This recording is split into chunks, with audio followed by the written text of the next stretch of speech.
నమస్తే. Welcome to పొలిటెంట్ media. భక్తి భాస్కర ప్రేక్షకులందరికీ ముందుగా నమస్తే అండి. ప్రస్తుతం మనతో ఉన్నారు ప్రముఖ ఆధ్యాత్మికవేత్త, మోటివేషనల్ స్పీకర్ హరి రఘుప్రియ గారున్నారు. అమ్మతో మాట్లాడి మనకున్న సందేహాల గురించి అడిగి తెలుసుకుందాం. అదేవిధంగా మనకి కృష్ణాష్టమి రాబోతుంది కాబట్టి, ఆ రోజు ఎలాంటి నియమాలు పాటించాలి, పూజా విధానం ఏంటి, వీటి గురించి అడిగి తెలుసుకుందాం. నమస్తే అమ్మ. నమస్తే నాన్న. అమ్మ, మీకు ముందుగా కృష్ణాష్టమి శుభాకాంక్షలు. Thank you. నీకు కూడా, మన ప్రేక్షకులకు కూడా కృష్ణాష్టమి శుభాకాంక్షలు. నమస్తే. అమ్మ, ఇప్పుడు మనకి కృష్ణాష్టమి కాబట్టి ఆ రోజు పాటించవలసిన నియమాలేంటి? పూజా విధానం ఏంటి? మరి కృష్ణుడికి ఎలాంటి నైవేద్యం అంటే ఇష్టం? దాని గురించి తెలియచేయండి. తప్పకుండా. కృష్ణాష్టమి అంటే మన హిందూ సంప్రదాయంలో చాలా భక్తి తత్వమైన పండగల్లో ప్రధానమైనది. అయితే ఇది అంటే దక్షిణ భారతదేశము, ఉత్తర భారతదేశం ప్రజలు కూడా చాలా సంతోషంగా, ఎంతో ఆనందోత్సాహాలతో వారం రోజుల ముందు నుంచే అత్యుత్సాహంగా జరుపుకుంటూ ఉంటారు. అవును. అయితే ఈ కృష్ణ అవతారము అనేది కర్మ ధర్మ సంబంధితమైన అవతారము. దుష్ట శిక్షణ శిష్ట రక్షణకి సంబంధించిన అవతారము. అయితే హ్మ్. దీన్ని మనము అంటే ప్రాపంచికంగా చెప్పొచ్చు, లేదా ఆధ్యాత్మిక పరంగా చెప్పుకున్నట్టయితే కనుక, ఎక్కడైతే ధర్మానికి గ్లాని జరుగుతుందో, హాని జరుగుతుందో అక్కడ తను అవతరిస్తాను అని చెప్పాడు. అయితే హ్మ్. శ్రీ మహావిష్ణువు అవతారాల్లో 8వ అవతారమైన ఈ కృష్ణ భగవానుడు అష్టమి తిథి రోజు రోహిణీ నక్షత్రంలో అర్ధరాత్రి సమయంలో పుట్టడం జరిగింది. అయితే హ్మ్. ఈ పుట్టుక వెనక కారణం ఏంటంటే కనుక, భగవంతుడు అవతరించడానికి ఎవరైనా సరే, అంటే ఏ రాముడు అవతరించినా, కృష్ణుడు అవతరించినా, ఇంకా రాబోయే కల్కి అవతరించినా, దేనికైనా సరే ఒక ధర్మబద్ధమైన ఒక కారణం అనేది ఉంటుంది. ఆ అవతారానికి. ఆ అవతారానికి ఆ కారణం ఉంటుంది. రాముడు ఏ ఏ రకంగా జన్మించడం జరిగిందంటే, తను నడిచి అంటే మానవులు ఎలా నడవాలి, ఎలా ఉండాలి అనేది కుటుంబం దగ్గర నుంచి, రాజు దగ్గర నుంచి ఒక్కొక్కళ్ళకి ఒక్కొక్క ధర్మబద్ధమైన జీవితం ఇలా ఉండాలి అని చెప్పాడు. అవును. అయితే కృష్ణావతారం దగ్గరికి వచ్చేటప్పటికి కర్మకు సంబంధించిన, ధర్మానికి సంబంధించినటువంటిది. అంటే ఇతను చెయ్యకుండా చేయిస్తూ మానవులని బాధ్యతగా పెట్టడం జరిగింది. అంటే ఎలాగంటే, మనిషి చేసిన కర్మకు తనే బాధ్యత వహించాలి. భగవంతుడు బాధ్యుడు కాడు. హ్మ్. అది మంచి కర్మైనా, చెడు కర్మైనా. మనిషి చేసిన తప్పుకి అతనే బాధ్యుడు అనేదానికి ఈ జన్మ యొక్క, అంటే ఈ అవతారానికి కారణమైంది. ఇది ఆధ్యాత్మిక పరంగా. అయితే ఇంకొక పరంగా, అంటే భగవద్గీత పరంగా మనుషుల యొక్క జీవన విధానము ఇలాగే ఉండాలి. రాముడు నడిచి చూపించాడు, ఈయన చెప్తున్నాడు భగవద్గీతలో. హ్మ్. ఎలా నడిస్తే మానవుడు ప్రాపంచికం నుంచి మోక్షానికి వెళ్ళగలుగుతాడు అనేది మనకి భగవద్గీతలో చెప్పారు. అవును. ఈ భగవద్గీతలో ప్రతి అంశంలోనూ ఇప్పుడు మనకి భగవద్గీతనే ప్రామాణికము. అబద్ధం చెప్పకుండాను సత్యమే పలకాలి అని చెబుతూ దాన్ని ప్రామాణికంగా తీసుకున్నారు. హ్మ్. తర్వాత భక్తి, జ్ఞాన, కర్మ, వైరాగ్యము, ఈ 4 అంశాలను తెలియచెప్పింది ఈ కృష్ణ అవతారము. అయితే భక్తికి ప్రాముఖ్యత ఎలా చెప్పాడు అంటే, ఆహ్, అంటే చిన్న పిల్లవాడిగా పుట్టిన దగ్గర నుంచి తను ఆహ్, అంటే లాస్ట్ దశ వరకు కూడా ఒక్కొక్క అంశంలో ఒక్కొక్కటి మనకి తెలియపరిచాడు. హ్మ్. బాల్యంలో బాల్య క్రీడలు ఎలా ఉండాలి, ఈ ఈ అంటే కృష్ణుడికి పిల్లలకి మనం పోలుస్తూ ఉంటాము. ప్రతి చిన్న పిల్లల్ని మనం చూసినప్పుడు కృష్ణుడిలా ఉన్నాడు అని. మనం ఇప్పుడు మన ఇంట్లో పిల్లలకి కూడా కృష్ణుడి వేషాలు, అంటే వేస్తూ ఉంటారు ఆ వేషధారణ రోజు. చేయించి చేస్తుంటాము. అయితే ఈ కృష్ణతత్వం అనేది చాలా అద్భుతమైన తత్వము. హ్మ్. రాముడికి తత్వం లేదు కానీ కృష్ణుడికి తత్వం ఉంది. శివతత్వం ఎలాగో కృష్ణుడికి కూడా అలాగే ఉంది. ఈ కృష్ణతత్వం గురించి చెప్పుకునేటప్పుడు ఒక చిన్న కథ ప్రస్తావన చేయాలి. ఓకే. ఏంటంటే, ఈ ఒక గోకులంలో ఒక స్త్రీ ఏం చేస్తుందంటే, బావిలో నీళ్లు తోడుకుంటూ అటుగా వెళ్తున్న కృష్ణుడిని పిలుస్తుంది. హ్మ్. కన్నయ్య, ఒక్కసారి వచ్చి నాకు ఇది బరువుని పైకి ఎత్తవా అని అడుగుతుంది. అడిగితే కృష్ణుడు వినకుండా అల్లరి చిల్లరగా, అంటే అల్లరి చేస్తూ వెళ్ళిపోతాడు. హ్మ్. అసలు బరువు ఎత్తడు. ఈ అమ్మాయి ఈ గో ఈ అమ్మాయి ఏమనుకుంటుందంటే, కృష్ణుడు నాకు అంటే సహాయం చేయట్లేదు అని చెప్పి అలిగి కోపంతో తన ఇంటికి వెళ్ళిపోతుంది. తన ఇంటికి వెళ్ళినప్పుడు ఇంటి ముందు గుమ్మల్లో కృష్ణుడు నిలబడతాడు. హ్మ్. నిలబడేటప్పుడు ఈ అమ్మాయి ఏమంటుందంటే, ఇందాక నాకు బరువు ఎత్తమని, సహాయం చేయమని చెప్పినప్పుడు నువ్వు నాకు ఎత్తకుండా అల్లరిగా పరిగెత్తుకుంటూ వెళ్ళిపోయావు. ఇప్పుడు నీ సహాయం నాకు అక్కర్లేదు, నేనే దించుకుంటాను అని అంటుంది. అప్పుడు కృష్ణుడు ఏం చెప్తాడంటే, నేను బరువు ఎత్తేవాడిని కాను, బరువును దించేవాడిని మాత్రమే. ఇది కృష్ణతత్వం అన్నమాట. అంటే మనిషి యొక్క బరువుని కానీ, కష్టాన్ని కానీ మనకి ఆపాదించేవాడు కాదు. హ్మ్. ఆ కష్టాన్ని, బరువుని, నష్టాన్ని దించేవాడు కృష్ణ పరమాత్ముడనమాట. అయితే ఇది ఈ రకంగా మనకి బాల్య తత్వం చెప్తాడు కృష్ణుడి తత్వము. అయితే పౌరాణిక పరంగా ఏంటంటే గనక ద్వాపర యుగానికి ముందు భూదేవి అంటే భూభారం మొయ్యలేక పాపభారంతో గోమాత అంటే గోవులాగా కృష్ణుడి దగ్గరికి వైకుంఠానికి విష్ణుమూర్తి దగ్గరికి వైకుంఠానికి వెళ్తుంది. హుహు.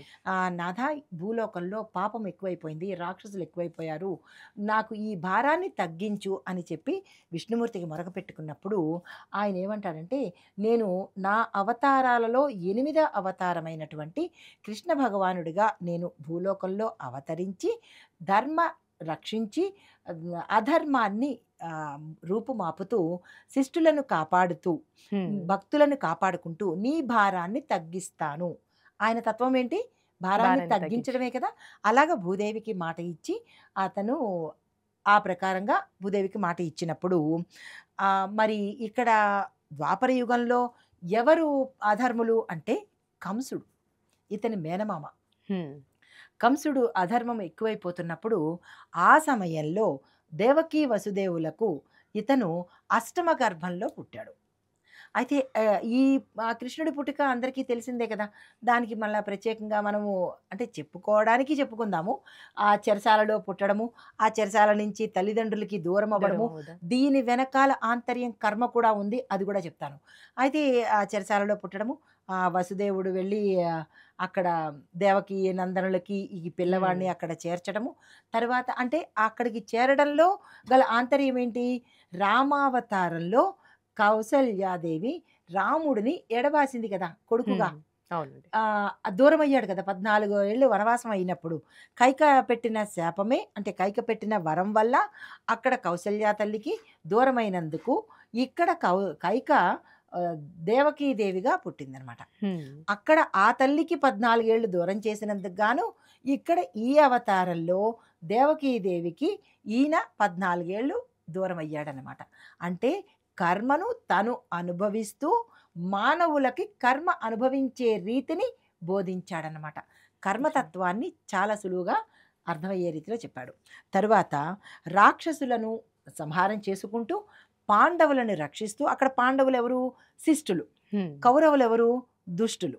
వాళ్ళని సంహారం చేస్తూ అది కూడా తన చేత్తో తను చెయ్యకుండా చేయించబడి ఆ దుష్ట సంహారాన్ని చేశాడు.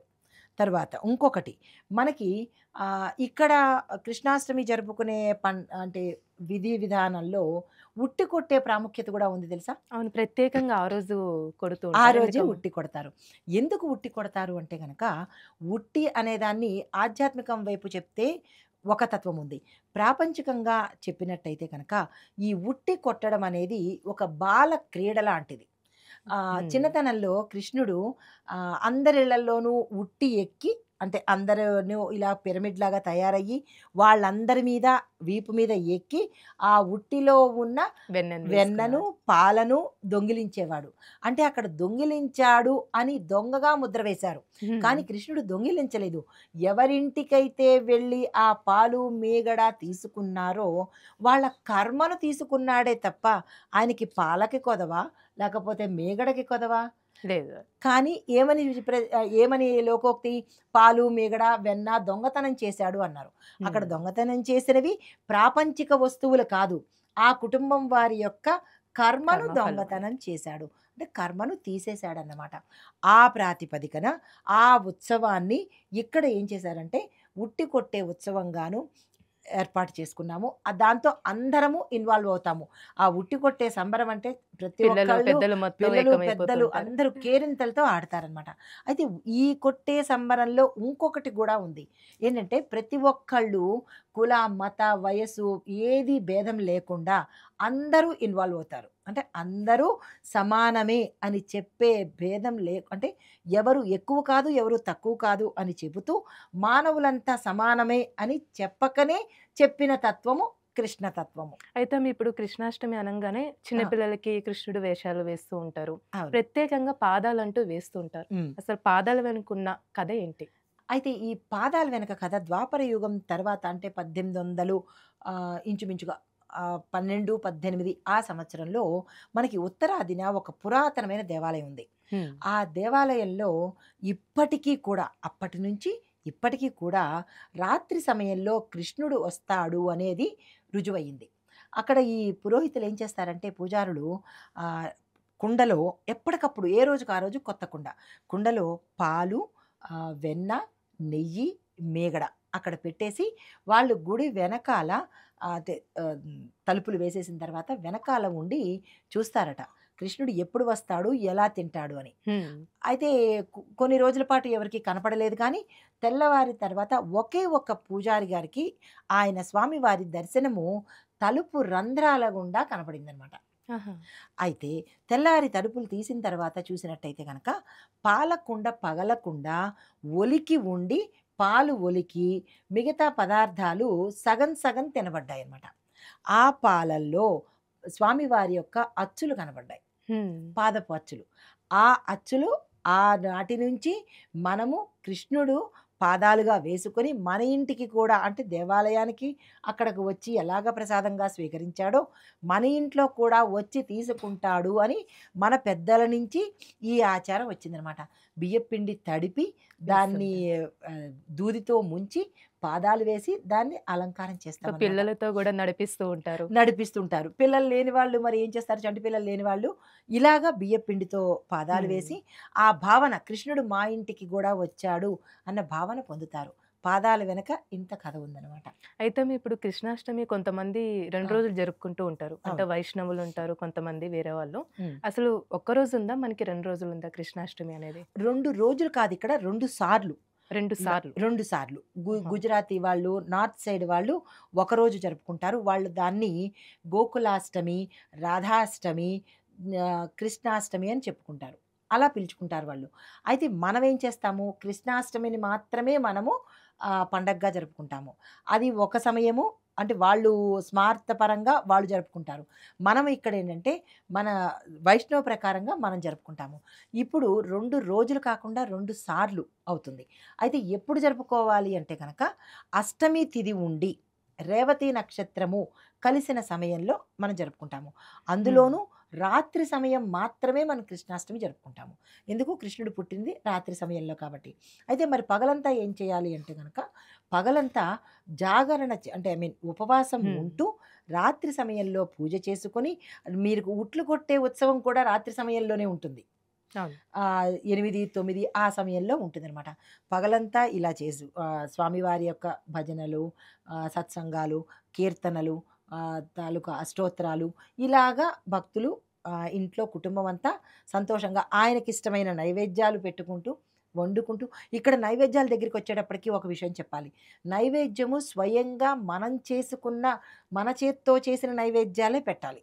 హ్మ్. నైవేద్యం అనంగానే జొమాటోలోంచో, టొమాటోలోంచో ఆర్డర్‌లు పెట్టేసేసి, లేదా గృహప్రియలోంచో, ఏ ప్రియలోంచో తీసుకొనొచ్చేసి, అక్కడ నైవేద్యాలు పెట్టినవి ఆ స్వామి స్వీకరించడు. అవి అపవిత్రము, అశౌచము. మన చేత్తో చేసినయి మనం స్వయంగా చేత్తో ప్రసాదము అంటే అర్థం ఏంటమ్మా? దానికొక పవిత్రత ఉంది కదా! ఉంది. మరి బయట నుంచి తెచ్చుకొచ్చిన వాటిలో పవిత్రత ఉందా? మరి లేదు. ఎలా చేస్తారో తెలీదు. ఏ పదార్థాలు వాడతారో తెలీదు. అవి నైవేద్యానికి అర్హము కావు. హ్మ్. స్వయంగా మీ చేత్తోనే చెయ్యాలి. మీ ఇంట్లో సభ్యులు మాత్రమే చూడాలి. హుహు. అయితే ఈ నైవేద్యాల్లో ఆయనకి ఇష్టమైన పదార్థాలు పాలు, పెరుగు, వెన్న, నెయ్యి వాటితో పాటు అటుకులను కూడా స్వామివారికి నివేదన చేస్తారు.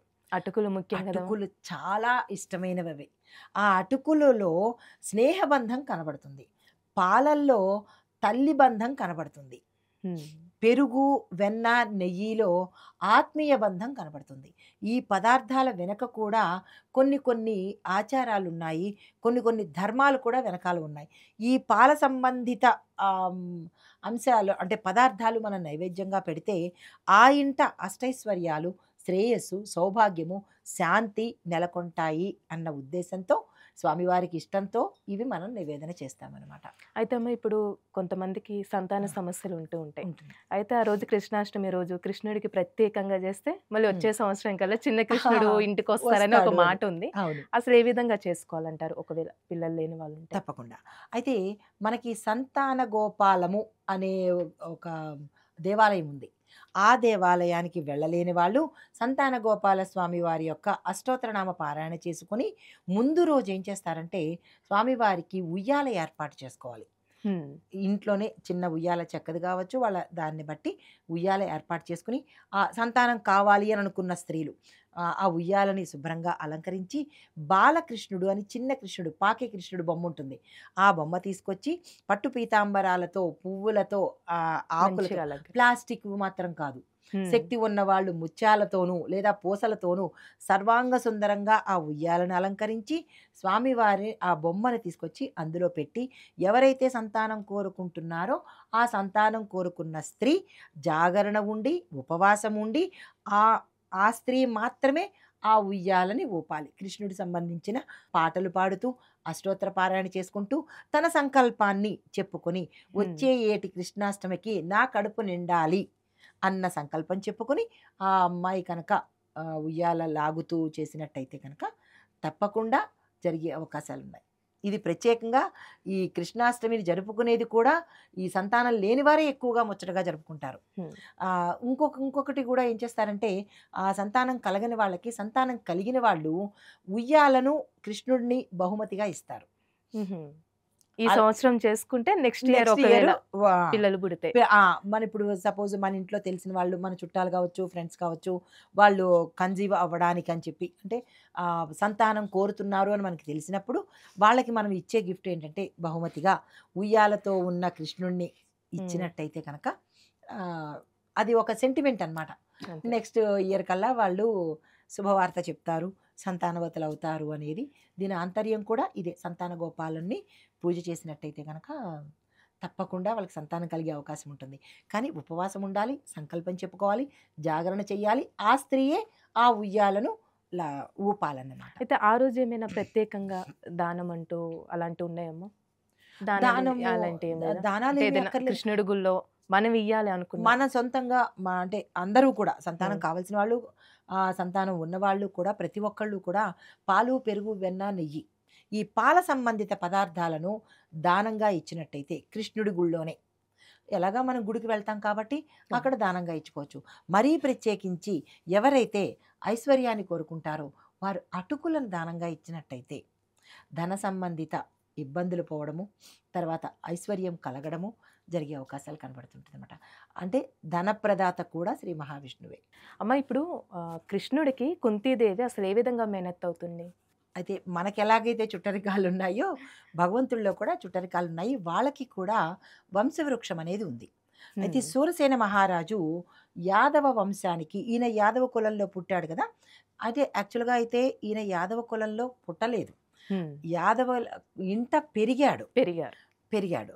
అయితే ఈ సూరసేన మహారాజు యాదవ వంశానికి మొట్టమొదటి రాజనమాట. హ్మ్. అయితే ఈయనకి ఇద్దరు పిల్లలు. ఒకళ్ళు వసుదేవుడు, రెండవది ప్రధ అంటారు కుంతీదేవి. వీళ్ళిద్దరూ అన్న చెల్లెళ్ళనమాట. అయితే వసుదేవుడికి ఈ మన కృష్ణ భగవానుడు ఈ కృష్ణయ్య పుట్టడం వల్ల కుంతీదేవి మరి వసుదేవుడికి అక్కే కదా అవుతుంది. అవును. ఆ రకంగా అత్తయ్యిందనమాట.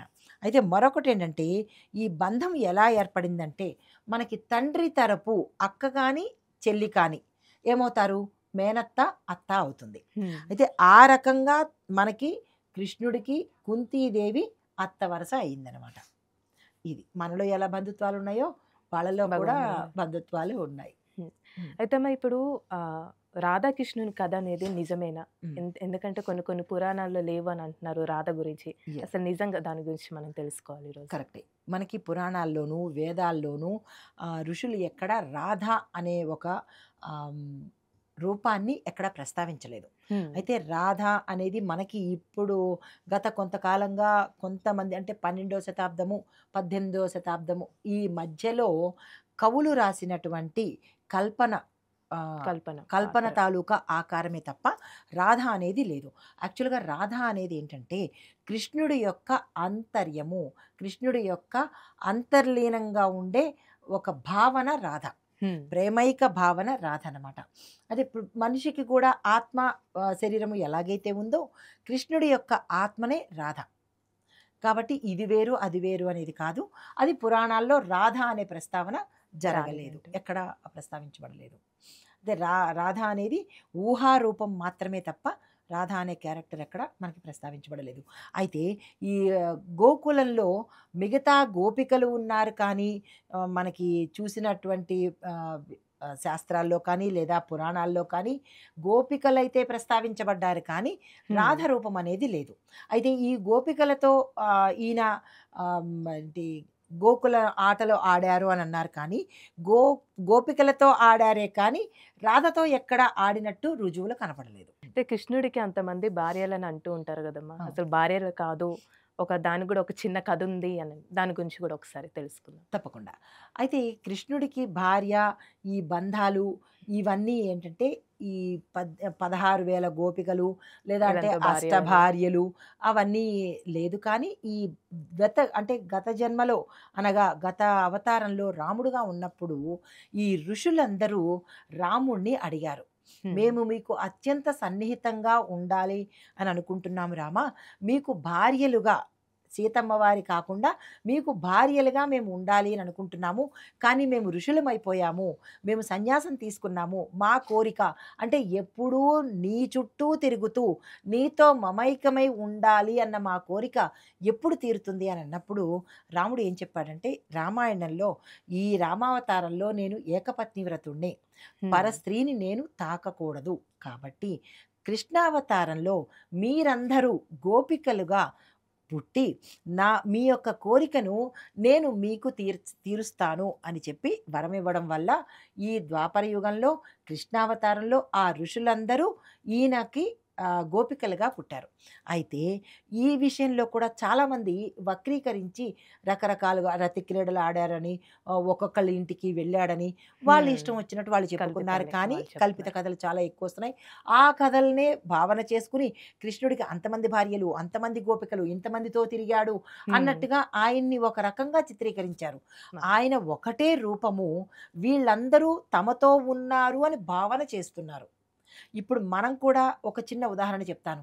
మనం కూడా ఏంటి, మన అమ్మ నాన్న కానీ ఎవరైనా మన చుట్టాలు వేరే ఊళ్ళో ఉన్నప్పుడు మనం ఏమని భావన చేస్తాము, వాళ్ళు మనతోనే ఉన్నారు అన్న ఒక ఫీల్, వాళ్ళ స్వీట్ మెమరీస్ని మనం గుర్తు తెచ్చుకొని మనతో ఉన్నారు అని సంతోషపడతాం కదా.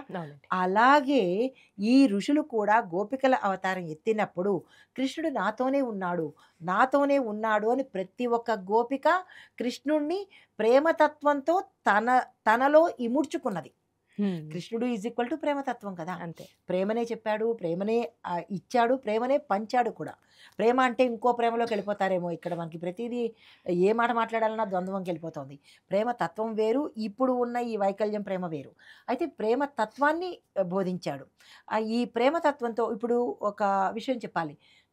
మనకి ఒక సామెత కూడా ఉంది, ప్రేమతో ఏ పనైనా చేయొచ్చు, మా కసితో ఏ పని చేయించలేము అంటారు. ప్రేమతో విషం కూడా తాగించవచ్చు అంటారు. అంటే ప్రేమ ఎంతటి దాన్నైనా సరే లొంగించుకునేటట్టు, అంటే లోబరుచుకునే తత్వం ఒక ప్రేమకే ఉంది. ఆ తత్వాన్ని కృష్ణుడు బోధించాడు. అంతేగాని ప్రతి ఒక్క గోపికతోనూ ప్రతి ఒక్కళ్ళతోనూ ఆయన ఇష్టానుసారంగా ఏమీ తిరిగింది కాదు. అది అభూత కల్పన. అయితే ఇక్కడ భార్యల దగ్గరికి వచ్చేటప్పటికి లక్ష్మీ అమ్మవారు రుక్మిణిగానే భార్యగా వచ్చారు. మిగతా వాళ్ళందరూ అంటే ఆ పాత్రకు తగ్గట్టు, ఆ కాలానికి తగ్గట్టు. జాంబవంతుడు ఉన్నారా, జాంబవతీదేవి అంటే ఆయన రామాయణ కాలంలో ఉన్న జాంబవంతుడు ఈ ద్వాపర యుగంలోనూ కూడా ఉన్నాడు ఆయన. అప్పుడు ఆయన ఒక కోరిక అడుగుతాడు, నేను నీతో యుద్ధం చెయ్యాలి, నేను నీకు మామగా ఉండాలి అని అనుకుంటున్నాను అని అంటాడు. అది ఈ అవతారంలో కాదు, కృష్ణావతారంలో నీ కోరిక నేను చెల్లిస్తాను అని చెప్పి అలా ఒక్కొక్కళ్ళకి ఒక వరం ఇచ్చుకుంటూ అలా 8 వరాలు ఇచ్చి అష్టభార్యలను తీసుకున్నాడు. అంతే తప్ప భార్యలుగా కాదు. సత్యభామ కూడా అంతే. సత్రాజిత్తు యొక్క కూతురు సత్యభామను కూడా ఆయన అలాగే వివాహం చేసుకోవాల్సి వచ్చిందనమాట. సో ఇది భార్యల వెనకాల అన్నారు. అమ్మ, ఇప్పుడు కృష్ణుడికి సుదర్శన చక్రం అసలు ఏ కారణంగా వచ్చిందంటారు, ఎప్పుడు ఇచ్చారు అసలు? దీనికి ఇది చెప్పుకునే దానికి ముందు మనకి విష్ణు పురాణం పరంగాను, తర్వాత భాగవత పురాణంలోను, హరివంశము అనే గ్రంథంలోనూ ఈ సుదర్శన చక్రం గురించి ప్రస్తావన జరిగింది. అయితే ఇది వరుణుడు ఒకసారి యజ్ఞం చేశాడు. ఆ యజ్ఞ సందర్భంగా ఇది విష్ణు పురాణంలో ప్రస్తావించబడిన అంశం అనమాట. అయితే అందరినీ త్రేతాయుగ కాలంలో అందరినీ ఆహ్వానించాడు. ఆహ్, దానికి ఆ యజ్ఞం చేసినప్పుడు అందరూ వచ్చారు. అయితే దేవదానవులు కూడా ఆ యజ్ఞానికి రావడం జరిగింది. హ్మ్. అయితే ఆ సమయంలో దానవులలో హయగ్రీవుడు అనే రాక్షసుడు ప్రత్యేకంగా యజ్ఞాన్ని భంగపరచడం కోసమే వచ్చాడు. ఇప్పుడు మనకి మంచి వాళ్ళలో చాలామంది ఎవరో ఒకళ్ళు ఉంటారు కదా దుష్టులు. అవును. అలాగే ఈ యజ్ఞాన్ని నాశనం చేయడం కోసము హయగ్రీవుడు అంటే మన విష్ణుమూర్తి హయగ్రీవుడు కాదు. హ్మ్. హయగ్రీవుడు అనే రాక్షసుడు వచ్చాడనమాట. వచ్చి భంగపరిచే సమయంలో దేవతల రక్షణ కోసము ఈ వీళ్ళందరూ కలిసి విష్ణుమూర్తి దగ్గరికెళ్లారు. ఏ బాధొచ్చినా విష్ణుమూర్తినే కదా దేవతలు అడుగుతారు. అంతే. ఆ రకంగా వైకుంఠానికి వెళ్ళి విష్ణుమూర్తిని అడిగారన్నమాట. ఇలాగ మమ్మల్ని మేము చేసుకునే యాగాల్ని నాశనం చేస్తున్నారు. మాకేదైనా తరుణోపాయం చూపించండి అని అడిగారు. అప్పుడు శ్రీ మహావిష్ణువు ఏం చేశాడంటే వరుణదేవుడు యజ్ఞానికి అక్కడికొచ్చి ఆయన్ని ఒక ఇది అడిగాడు. ఒక గిఫ్ట్ లాగా, వరంలాగా అడిగాడు. నేను నీ యజ్ఞానికి వచ్చినందుకు గాను నువ్వు నాకేమిస్తావు అని అడిగినప్పుడు ఆ వరుణదేవుడు అడుగుతాడు. స్వామి సర్వాంతర్యామి నువ్వు, నీకు నేను ఏమి ఇది ఇవ్వగలను అని అన్నప్పుడు, నీ సుదర్శన చక్రాన్ని నాకు ఇచ్చేసేయి అంటాడు. హ్మ్. అనంగానే తప్పకుండా విష్ణుమూర్తి అడగడం ఏమిటి, కాదనడం ఎవరు? కాబట్టి వెంటనే ఆ సుదర్శన చక్రాన్ని తీసుకొచ్చి విష్ణుమూర్తికి ఇచ్చాడనమాట. ఎప్పుడైతే ఇచ్చాడో అది వాయువేగ, మనోవేగ, కాలాగ్ని వేగంతో అంటే అది లిప్తపాటులో అంటే హనుమంతుడి వేగానికి మించినటువంటి వేగం అనమాట అది. హనుమంతుని మనస్సు కంటే వేగం ఎక్కువ దానికి. హనుమంతుడికి ఒక్క సందర్భంలో హనుమంతుడు భంగపడ్డాడు కూడా. ఆ! ఏమనంటే ఈ ఈ చిన్న కథ చెప్పేసి మళ్ళా దానిలోకి వెళ్ళిపోతాను. హ్మ్. అయితే ఇక్కడ ఏమైందంటే రాముడు అంటే రామాయణ కాలంలో మనకి కృష్ణుడి అవతారంలో ద్వాపర యుగంలో కూడా హనుమంతుడున్నాడు. అయితే నా అంత వేగంగా వెళ్ళేవాళ్ళు ఎవరూ లేరు.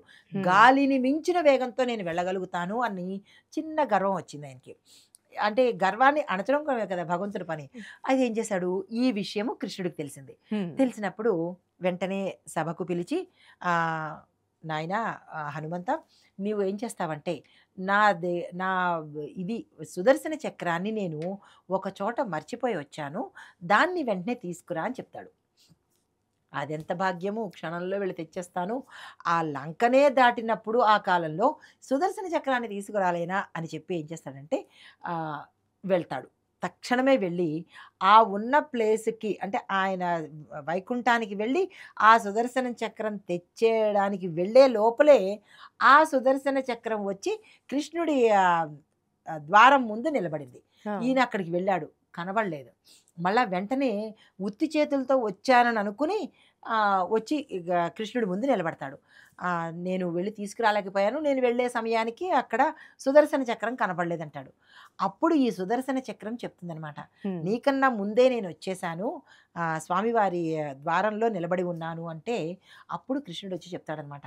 నీ యొక్క అహంకారాన్ని తగ్గించడం కోసమే చిన్న పరీక్ష పెట్టాను. నీకన్నా ముందే వెళ్ళడము, రావడం కూడా అయిపోయింది అని చెప్తాడనమాట. అంటే హ్మ్. హనుమంతుడి వేగాన్ని మించినటువంటిది సుదర్శన సుదర్శన చక్రం అనమాట. ఆ సుదర్శన చక్రంతోనే ఈ రాక్షసుడి యొక్క తలను ఖండించడం అయింది. హ్మ్. అప్పటినుంచి ఈ స్వామివారికి పంచాయుధాలలో ఈ సుదర్శన చక్రం కూడా ఒక ఒకటి. ఆయుధమైందనమాట. అయితే అమ్మ ఇప్పుడు శ్రీకృష్ణుడు సుదర్శన చక్రాన్ని ఏ సమయంలో ఉపయోగించారు? ఆ!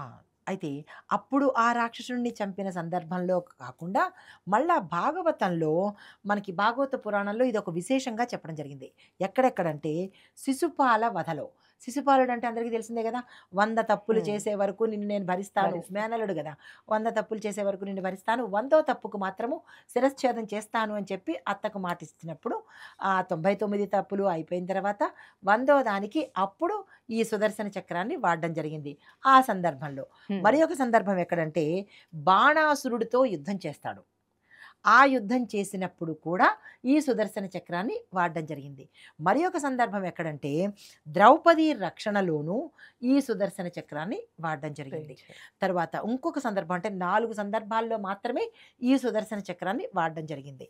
అయితే పారిజాతాపహరణంలో ఈ చక్రము ధర్మ సంరక్షణార్థము అప్పుడు రాక్షసుల్ని సంహరించడం కోసము ఈ యొక్క చక్రాన్ని స్వామి వాడడం జరిగింది. ఈ హ్మ్. చక్రం వాడేటప్పుడు కృష్ణావతారంతో పాటు విష్ణు అవతారంతో కూడా ఈ చక్రాన్ని ఉపయోగించాడనమాట.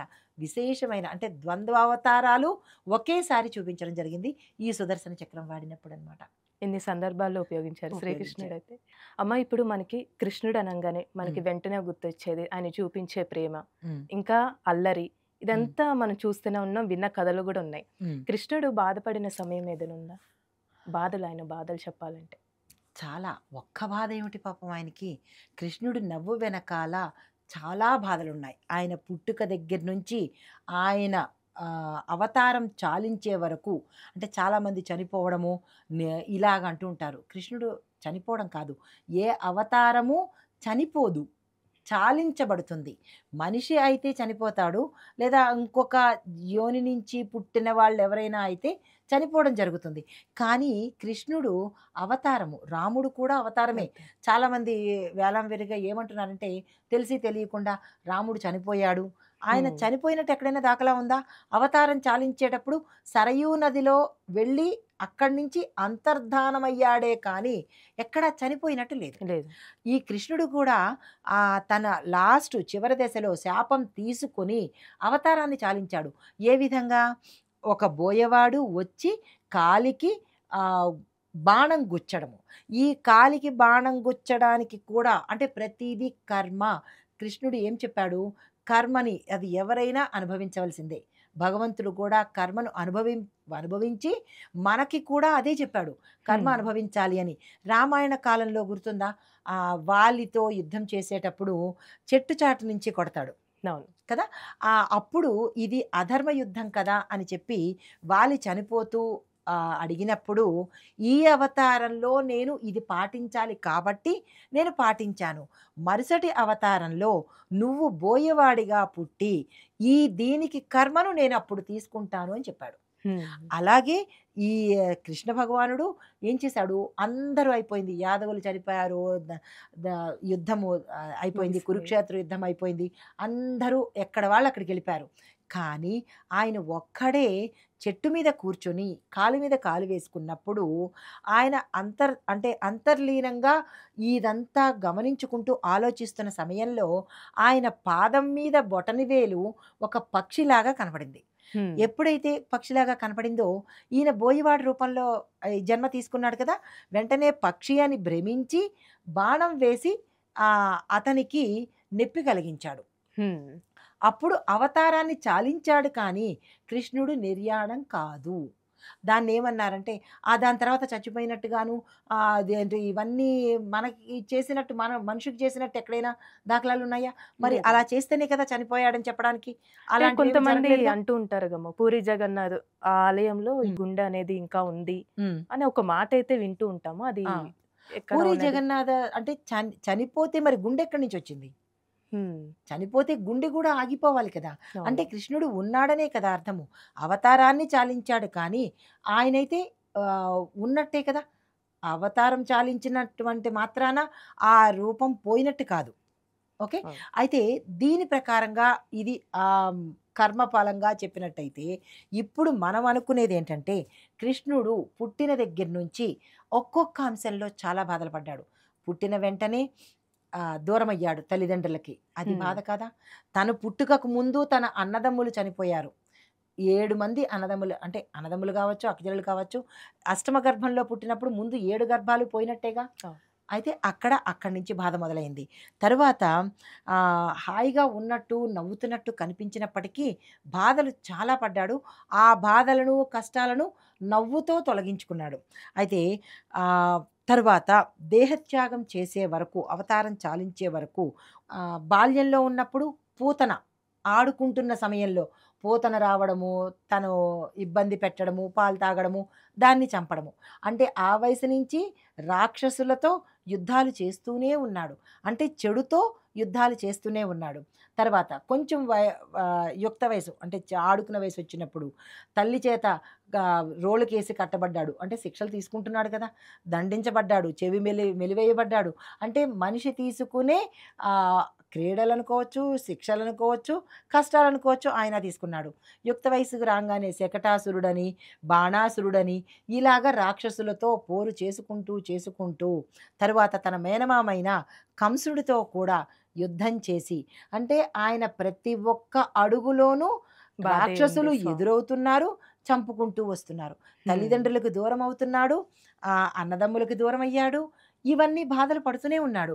దాని తర్వాత జరాసంధుడనే రాక్షసుడితో 17 సార్లు యుద్ధం చేశాడు. హ్మ్. అది ఎంత కష్టమైన పని. యుద్ధాలు చేయడము, రాక్షసులను ఎదుర్కొంటూ ఉండడము. దాంతోపాటు రుక్మిణిని అంటే పోనీ అక్కడితో అయిపోయిందా అంటే, పెళ్లి చేసుకోవడానికి కూడా పాపం కష్టాలు పడ్డాడుగా. రుక్మిణి అన్నగారితో అక్కడ కూడా యుద్ధం చేసి పాపం భార్యని పెళ్లి సొంతం చేసుకున్నాడు. చేసుకున్నాడు. దాంతో పాటుగా ఆహ్, ఇక్కడ సత్రాజిత్తు దగ్గరికి వచ్చేటప్పటికి, సత్యభామను వివాహం చేసుకునేటప్పటికి దొంగతనం కూడా పాపం ఆయనకి ఆపాదించారు. హ్మ్. ఏమని, ఆ సెమంతకమణిని దొంగతనం చేశావు కాబట్టి నువ్వు నిందలు దొంగవే అని నీలాప చెప్పి నిందలు. నిందలు వేశారు. తర్వాత తెలుసుకొని పాపం అది రూపుమాపుకొని ఆ సత్యభామను పెళ్లి చేసుకున్నాడు. దాని తర్వాత పోనీ అక్కడికి అది అయిపోయిందా అంటే, ఇంకా కొంచెము పెద్ద అయ్యేటప్పటికి కురుక్షేత్ర యుద్ధం వచ్చింది. ఆ కురుక్షేత్ర యుద్ధంలో తన వాళ్ళని, తన సొంత వాళ్ళని, ఇప్పుడు కౌరవులైనా వాళ్ళకి బావే కదా ఇతను. అవును. తర్వాత పాండవుల పక్షంలో నిల్చున్నప్పటికీ తన బంధువులే కదా వాళ్ళందరూ. వాళ్ళందరినీ కూడా చంపవలసి వచ్చిందా? జరాసంధుడిని చంపించబడ్డాడు కదా. అంటే ప్రత్యక్షంగా కాకుండా పరోక్షంగా ఈ పనులు చేసుకుంటూ వచ్చాడు. అంటే ఆయన పుట్టిన దగ్గర నుంచి అవతారం చాలించే వరకు ప్రతి అంశంలోనూ కన్నీళ్లతోనే ఉన్నాడు. కష్టాలు పడుతూనే ఉన్నాడు. యుద్ధాలు చేస్తూనే ఉన్నాడు. అయినప్పటికీ చెక్కు చెదరని ప్రేమతత్వంతోనూ చిరునవ్వుతోనే అతన్ని చూడంగానే మనిషి కూడా కష్టాలు మరిచిపోయేటట్టుగా అవును. ఒక అందమైన, అంటే ఎలా అంటే ఆ భావన కష్టాలు మరిచిపోయి ఒక ఆహ్లాదకరంగా ఉంటుంది ఆ స్వామి యొక్క రూపం. రూపం కూడా. రూపం బాగుంటుంది. ప్రతి ఒక్కళ్ళు అట్రాక్ట్ అంటే కృష్ణుడు నా సొంతమే, గోపికలు ఎలాగైతే చేసుకున్నారో ఇక్కడ మనుషులు కూడా కృష్ణుడు నా నా సొంతము అనే భావనను కల్పించాడు. తర్వాత ఇంకా తను లాస్ట్లో యాదవ వంశం నాశనం అయిపోతుంది అని శాపాలు కూడా తీసుకున్నాడు. మంచి చేయబోయి చెడు శాపాలు తీసుకున్నాడు కుంతి అమ్మవారి చేత. అంతే కదా, తన అంతే. మేనత్త చేత యాదవ కులనాశనం అయిపోతుంది అని. హ్మ్. తను చెయ్యని తప్పుకు కూడా శిక్షలు అనుభవించాడు. అంటే ఈ మనం చేసే మానవలోకంలో, అంటే భూలోకంలో మనుషులు చేసే కర్మలకి ఆ మనుషులు దేవుడే అతీతం కాదు. మనుషులు ఇంకా సామాన్యమైన మనుషులు కాబట్టి వాళ్ళు కూడా ఇటువంటి కృష్ణతత్వాన్ని అలవరుచుకొని కష్టాన్ని కానీ, నష్టాన్ని కానీ, బాధని కానీ చిరునవ్వుతో ఎదిరించి కర్మను తగ్గించుకునే ప్రయత్నం చేయాలి అని తన బోధనల ద్వారా, గీత ద్వారా అన్ని రకాలుగా బలహీనంగా మనకి ఉన్న అర్జునుడిని నేను చంపలేను, నా చుట్టాలను, నా బంధువులను, నా సహోదరులను చంపలేను అని ఒకానొక సమయంలో బేలగా ఉన్న అర్జునుడికి గీతోపదేశం చేసి మనిషి ఎలా బతకాలి, ఏమి చేస్తే మనిషి ఉన్నతుడవుతాడు, మోక్ష మార్గానికి వెళ్తాడు అని మనకి భగవద్గీతని బోధించాడు 18 అధ్యాయాల ద్వారా. అయితే దీంతో పాటు మనము ఇప్పటికీ కూడా భగవద్గీతని ప్రామాణికంగా ఎందుకు తీసుకున్నాము? అందులో మనిషి ఎలా ఉండాలి, ఏంటి ఉండాలి, విధి ఏం విధానం చేయాలి, ఏంటి. ఎక్కడ ఎలా, అంటే ధర్మబద్ధమైన యుద్ధం చేయడం తప్పు కాదు. హ్మ్. యుద్ధం చేయడం తప్పు అంటారు, కానీ ధర్మబద్ధమైన యుద్ధం చేయడం తప్పు కాదు అని కృష్ణుడు చెప్పాడనమాట. దీంతో పాటు ఇంకొకటి కూడా, ఈ భగవద్గీతను ఏం చేస్తున్నారంటే చనిపోయిన వాళ్ళకి వేస్తున్నారు. అది చాలా తప్పైన విషయము. భగవద్గీత ఒక మనిషి ఎలా బతకాలో నేర్పిస్తుంది. గరుడ పురాణము ఒక మనిషి ఎలా బతకకూడదు అనేది నేర్పిస్తుంది. కృష్ణతత్వంలోనూ కృష్ణుడిలోనూ ఇంత మనం చెప్పుకుంటే రోజు సరిపోదు, రోజు ఇంకా సరిపోదు, నడుస్తూనే ఉంటుంది. నడుస్తూనే ఉంటుంది. చాలా చక్కగా తెలియజేశారమ్మా. అదేవిధంగా కృష్ణాష్టమి రోజు మనం ఇలాంటి నియమాలు పాటించాలి. కృష్ణుడి గురించి మనం చాలా మాట్లాడుకున్నాం. ఇవన్నీ మాకు తెలియజేసినందుకు ధన్యవాదాలు. నమస్తేనన్నా.